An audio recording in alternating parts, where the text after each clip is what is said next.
V tokratni oddaji predstavljamo nogometni klub Dravinja Kostroj. Sledi reportaža iz lokalnega derbija druge lige med domačini Slovenskih Konjic in gosti iz Krškega, ki jo zaključujemo s pregledom rezultatov kroga, ligaške lestvice in najboljšimi strelci. V rubriki Turbo nogomet pa bomo nadaljevali pogovor z dr. Matjažem Vogrinom, zdravnikom slovenske nogometne reprezentance. V rubriki Mladi upi pa bomo tokrat predstavili Tadeja Žagarja Kneza, veznega igralca šampiona Celje, ki mu tudi zabijanje golov ni tuje. V nadaljevanju vam bomo podrobneje predstavili legendo slovenskega nogometa, Bojana Prašnikarja, ki je svoje prve nogometne korake storil na igrišču nogometnega kluba Šmartno. Oddajo zaključujemo z novim nagradnim vprašanjem. Staromoden način vadbe in želja po športnih igrah sta privedla do ustanovitve športnega kluba Slovenske Konjice v letu 1934. Septembra istega leta je nogometna sekcija kar na travniku odigrala svojo prvo nogometno tekmo proti športnemu klubu Boč iz Poljčan. Športni klub Slovenske Konjice je razgibal športno življenje v kraju, v svoje vrste pa je pritegnil tudi veliko mladine. Leta 1968 so ustanovili nogometni klub Dravinja.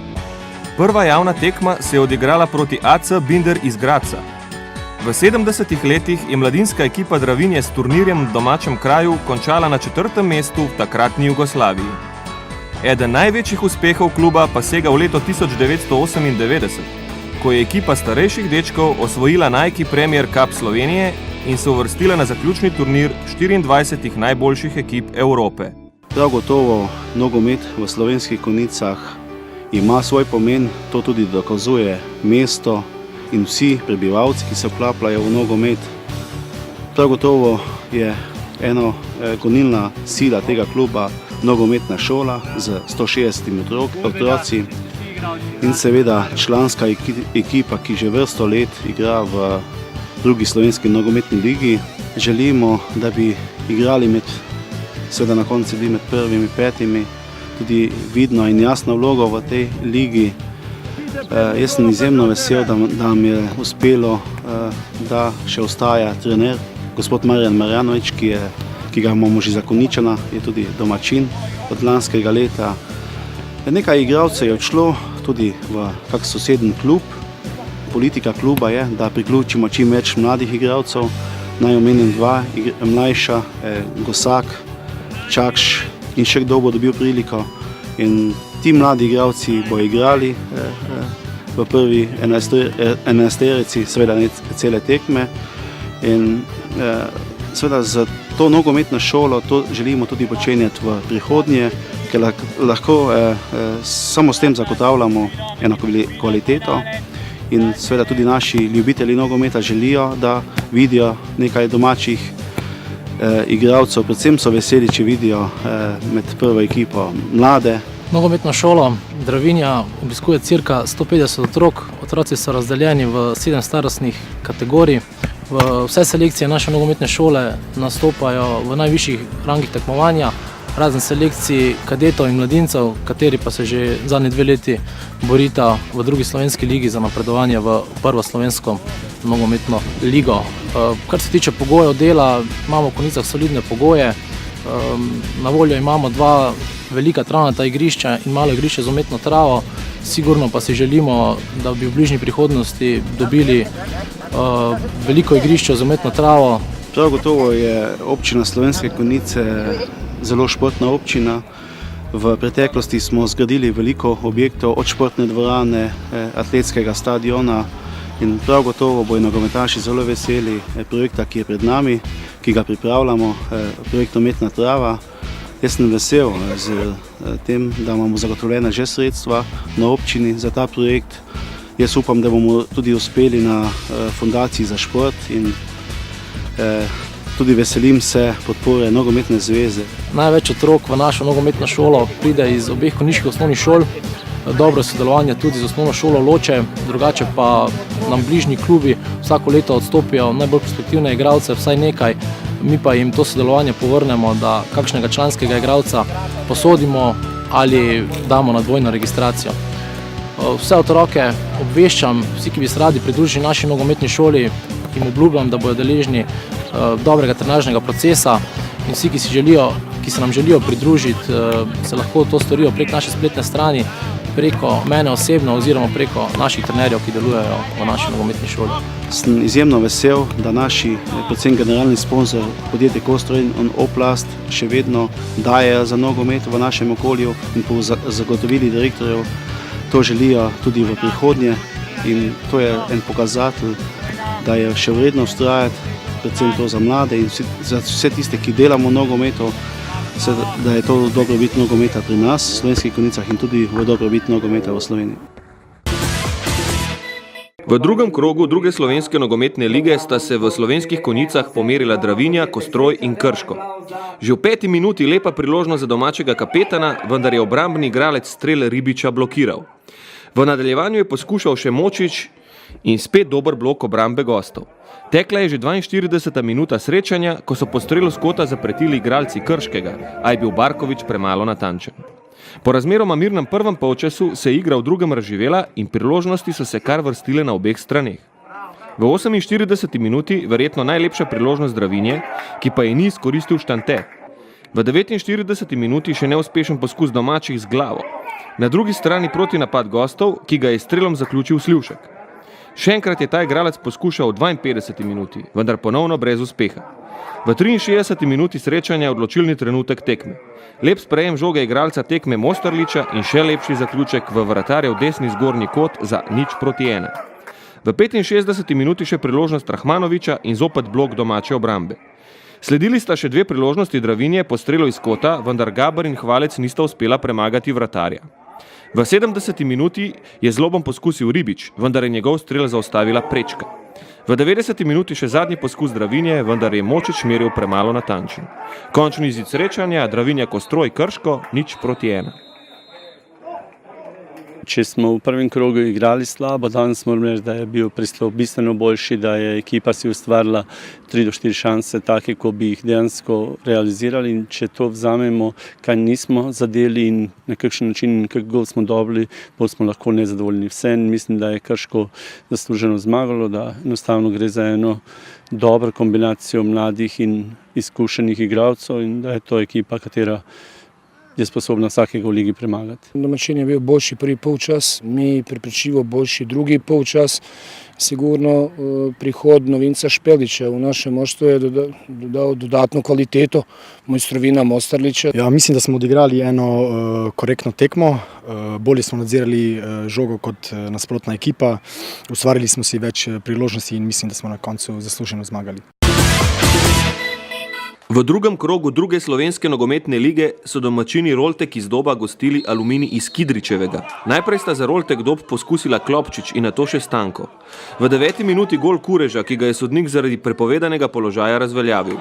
Sledila sta 2 poskusa od daleč. Najprej Mitrakovič za Roltek, potem Režonja in Prečka za Aluminij. Do konca polčasa so streli na gol poskušali še Vuk, Mešanovič in Đoković. V 49. minuti je z roba 16-metrskega prostora meril Režonja, vendar neuspešno. Premalo natančen je bil tudi Pečovnik. V 69. minuti bomba Mitrakoviča in odlična obramba Murka. V 73. minuti je za Aluminij poskušal Kokol, vendar obrambni igralec odbija žogo. V 76. minuti lepa priložnost za Stanka, a je Prečka rešila vratarja Aluminija. Do konca še 2 priložnosti, vendar je ostalo pri 0:0. V Šenčurju sta se med seboj pomerila gostujoči Kalce Radomlje v temno-modrih dresih in domači Garmin v rumeno-modri kombinaciji. V 4. minuti predlože Kotnika v kazenski prostor, vendar brez zaključnega strela. Isti igralec je iz prostega strela poskusil še v 6. minuti. V 12. minuti so prvič zapretili domači s strelom Škafarja. Sledi prosti strel Kotnika visoko preko gola. V 16. minuti je strelom odaleč poskusil še Križaj. Na drugi strani strel Karapetroviča, v 38. minuti še po ena priložnost na obeh straneh. Še poskus domačih v 42. minuti in 0:0 po prvem polčasu.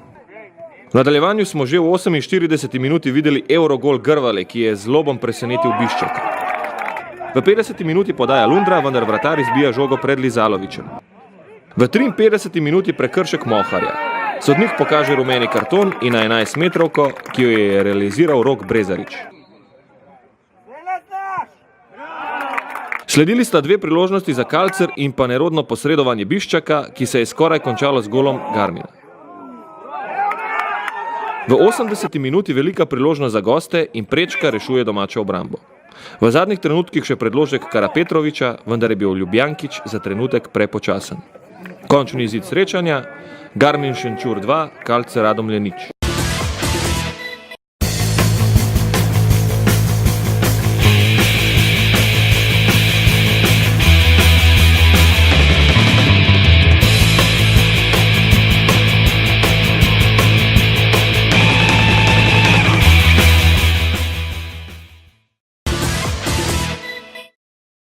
Imel sem možnost opazovati, bi rekel, športno medicino, pa tudi nogometno medicino v tujini, naprimer v nogometnem klubu Barcelona, pa tudi v nogometno razvitih državah, kot so Anglija, Švedska, tudi Združenih državah Amerike. In lahko rečem, da športna medicina v Sloveniji v ničemer ne zaostaja za športno medicino v teh državah, kar se tiče diagnostike, sploh ne tudi kar se tiče fizikalne terapije in pa operativnega zdravljenja. Edino, v čemer zaostajamo, so mogoče centri, ki se intenzivno ukvarjajo z znanstveno-raziskovalnim delom. Tukaj morda zaostajamo na tem področju, vendar ti znanstveno-raziskovalni dosežki, ki jih producirajo takšni centri, pridejo v roku nekaj mesecev tudi do nas. Skratka, tu je pretok znanja je velik in lahko te dosežke uporabljamo v relativno zelo kratkem času.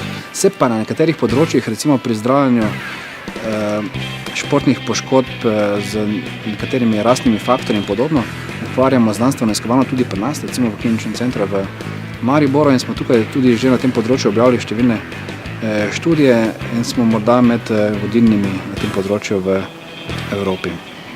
Zanimivo je tudi to, da športne poškodbe, ki so pridobljene pri igranju nogometa, lahko puščajo trajne posledice na zdravje igralcev v kasnejšem življenjskem obdobju. Tukaj zanimivo smo pravili študijo večjega števila igralcev, ki so bili aktivni pred 20, 30, 40 leti. Seveda so bili nekateri od njih tudi poškodovani. In jasno, da takrat metode zdravljenja, naprimer artroskopska kirurgija in podobno, še ni bilo tako razvita kot danes. Zato je bilo zdravljenje, bi rekel, pomanjkljivo v tistih časih. In smo ugotovili, da je verjetnost, da bo prišlo do hude obrabe sklepov zaradi poškodb, ki so nastale pri nogometu, tako velika, da je bila protetična operacija, skratka vstavitev umetnega sklepa pri nogometaših, ki so igrali pred 30 in 40 leti, tudi do 20krat večja kot pri ostali populaciji. Skratka, poškodbe, še posebej pa nepravilno in nezadostno zdravljenje športnih poškodb tudi pri nogometu lahko povzroča v velikem procentu invalidnost in zahtevne operacije v kasnejšem življenjskem obdobju. Tadej Žagar Knez je 19-letni član nogometnega kluba Šampion Celje, novinca v drugi slovenski nogometni ligi. Spada med enega mnogih mladih talentov ekipe, saj njihov najstarejši igralec šteje komaj 26 let. Nogomet igra že od mladih nog, začenši pri malem Šampionu Celje. Z 18 leti pa je postal tudi član prve ekipe. Nogomet sem začel igrati pri 7 letih v nogometni šoli Mali Šampion, zdajšnjem Šampionu Celje. Za člane igram letos drugo leto, prejšnjo leto sem igral v 3. ligi, sedaj pa letos v 2. ligi. Šolo in nogomet usklajujem tako kot večina mojih vrstnikov. Ko pridem iz šole, si preberem tisto snov, ki smo jo pač vzeli v šoli, nato pa se posvetim nogometu in ni nobenih težav. Najbolj me privlači, ne vem, že od malih nog sem se odločil, da bom nogometaš.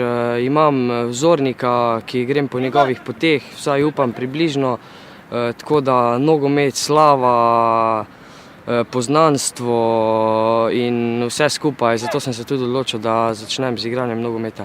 Ja, najprej bi rad se dokazal v tej 2. ligi,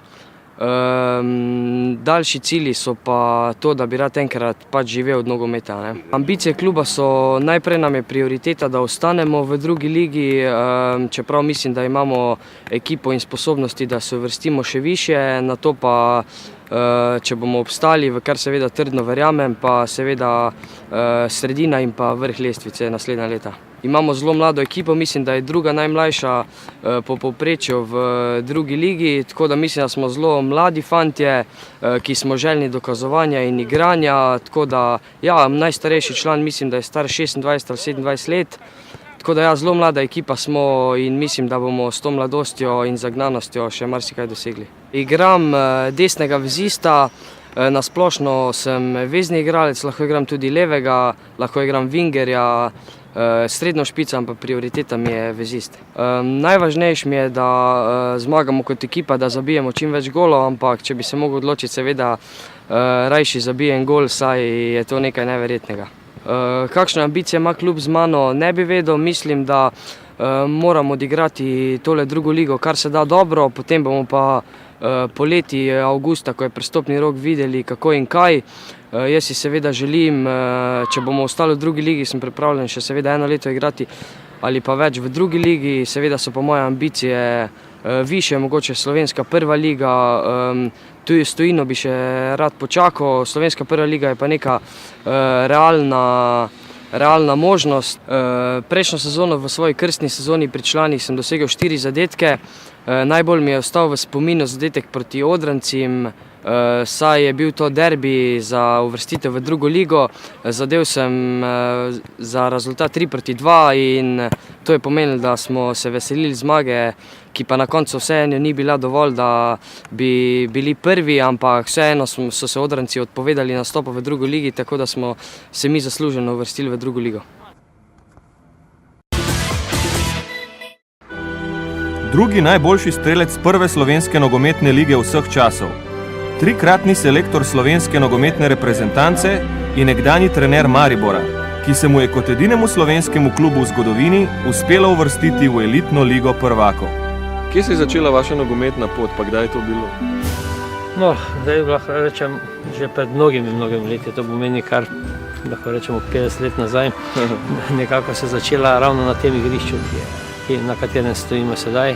Okrog to igrišče je bilo malo drugačno, ni bilo ugrajeno, tako da smo imeli dostop vsi na igrišče. In praktično tu smo preživeli dneve in dneve, ure in ure svojega prostega časa in na ta način pač začeli svoj pot. Kako se je nogomet spremenil v vaših očeh od takrat, ko ste vi začeli igrati, pa ko ste bil prvi strelec tele na tem stadionu v 70-ih letih pa danes, če primerjate nivo? No, jaz moram reči, zelo težko to primerjati. Način igre se je bistveno spremenil, pogoji za igranje so bistveno drugačni, žoge so drugačne in vse se je nekako precej spremenilo. Vendar moram reči, da jaz, ko sem začel svojo kariero oziroma svojo pot, je bilo nekako tako, ko sem končal, pa že bilo bistveno drugače. Tako da je v tistih 20 letih moje nekako aktivne poti se je precej spreminjalo in temu si se tudi potem prilagajal, tako da vsaka sprememba ni nekaj posebnega. To je bila Slovenska liga, moram popraviti, sem 4-krat prvi strelec lige in to je za eno Šmartno, ki je pač v tistem trenutku bil prvoligaš, postajal prvoligaš, pa izpadal, pa prihajal noter. Ni bilo tako enostavno dati toliko zadetkov, da si bil prvi strelec v ekipi, ki ni bila nekako vodilna ekipa. Ampak uspeli smo se kar dobro kosati v tej slovenski ligi, tako da tudi na koncu leta 1981 smo postali slovenski prvak, se uvrstili v drugo ligo. Vendar zaradi pomanjkanja finančnih sredstev smo pač morali odstopiti od svoje poti, kot se sedaj nekaj podobnega dogaja. Ja, usoda majhnih klubov včasih. Tako je. Kdaj pa je pol sledila selitev v Bleiburg, v Avstrijo? No, to je bilo nekako, jaz sem tu v Šmartnem najprej bil igralec, potem sem postal trener, potem trener igralec in nekako, ko se je po 5 letih trenerstva v Šmartnem in igranja, nekako prišel čas, da malo zamenjaš in sem se napotil preko meje in takrat je bila pa to verjetno ena bolj interesantnih zadev, da je nekako kar precej Slovencev oziroma kdor je pač imel možnost, je šel preko meje in moram reči, da je bila ena lepa izkušnja, lepa spoznanja in tako sem nekako 5 let potem igral še na koncu v Avstriji, nekako zaključek kariere, vmes pa še maksimalno se aktivno ukvarjal kot trener. Zdaj bi izpostavil tisto sanjsko sezono na klopi Maribora, 99-2000 uvrstitev v Ligo prvakov, je to največji uspeh v vaši karieri? No, sigurno moj največji uspeh je na slovenskih prostore sigurno rezultati Maribora.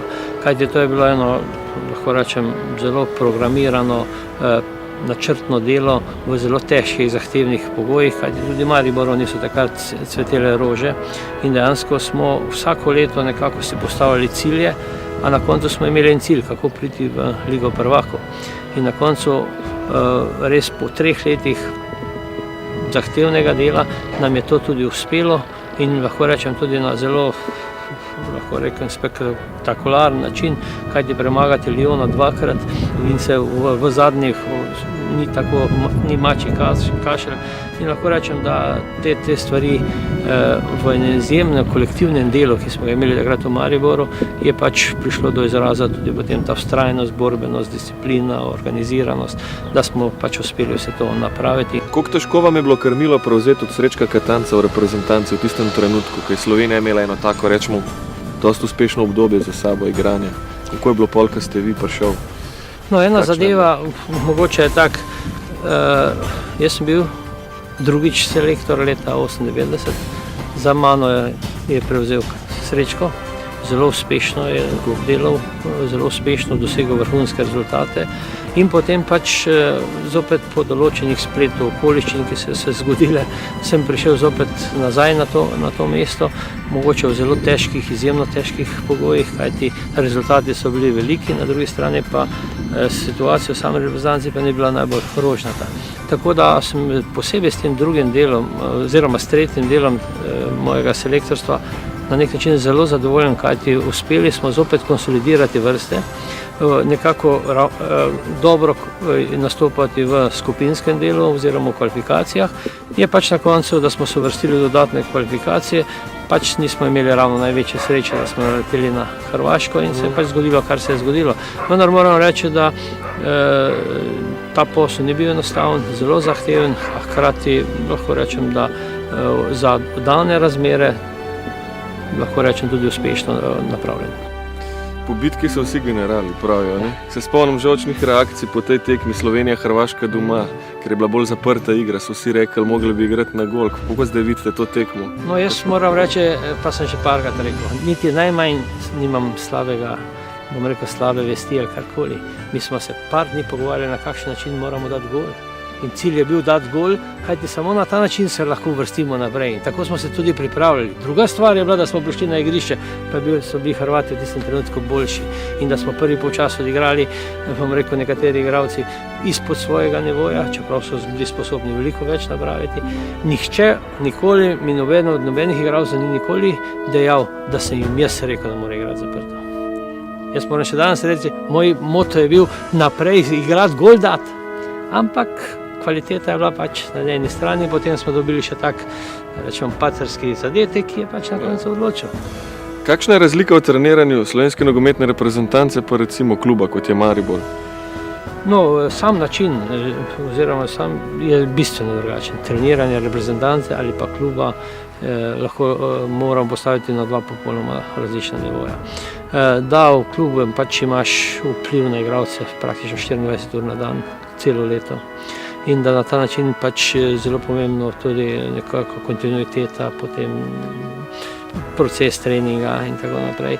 In praktično tu imaš vsak teden tekmo ali celo 2 in praktično vsak dan je samo dokazovanje. Kakšna je vaša trenerska filozofija? Imate neko univerzalno filozofijo, ki jo aplicirate v vseh sredinah ali se zelo prilagajate pač sredini, v kateri trenirate? Jaz moram reči, da osnovna je ena filozofija, ki se je vedno spremljala nekako. Danes moja filozofija pa kot napadalca je bila doseči čim več zadetkov in to je bil moj cilj kot igralec. In to tako nekako poskušam tudi v trenerski karieri. Vendar na drugi strani je pa to zelo odvisno od ekipe, torej in tudi od lige, ki nastopaš, kakšni so nasprotniki in dejansko je potrebno iskati optimalne rešitve, kako priti preko tega do dobrih rezultatov. Gre za še eno lepo zgodbo, kot boste vi obdržali v prvi ligi, ker je bil izjemen uspeh, glede na zaostanek, pri katerem ste ga sprejel, ta klub, ne? No, zgodba je res nekako interesantna. Kodbo se je bil v tistem trenutku zadnja ekipa v ligi, velik zaostanek, imel Kodbo v 8 kolih osvojil samo 2 točki, ekipa pred njim pa je imela 11 točk. in torej se je začel nekako nerealen boj za ostanek v ligi, vendar nam je to leklo uspelo, v jesenskem delu smo uspeli nekako zmanjšati zaostanek, se uvrstiti na predzadnje mesto in to je bil štartna osnova za spomladanski del. In ravno v tem spomladanskem delu nas je prišla obiskati še Angela Merkel, prišla na tekmo, bila je častna članica našega kluba in imel sem čast, da ji podelim dres in moram reči, da tudi zelo lep spomin ostaja na razgovore, ki smo jih imeli pri kosilu. Kakšna je recimo razlika med prvo slovensko nogometno ligo pa drugo, danes v kvaliteti? Se vam zdi bistvena ali ne to? Jaz mislim, rečemo danes, včasih težko rečemo, da je neka bistvena razlika. Na drugi strani pa je bistvena razlika. Kajti le v prvi ligi je treba nekako odigrati kontinuirano veliko tekem, v drugi ligi je tega manj. Potem da je nekako proces treningov v prvi ligi bistveno zahtevnejši, malo več in tudi kvaliteta igralcev je nekako večja. Je pa res, da lahko drugoligaši tudi presenetijo prvoligaše.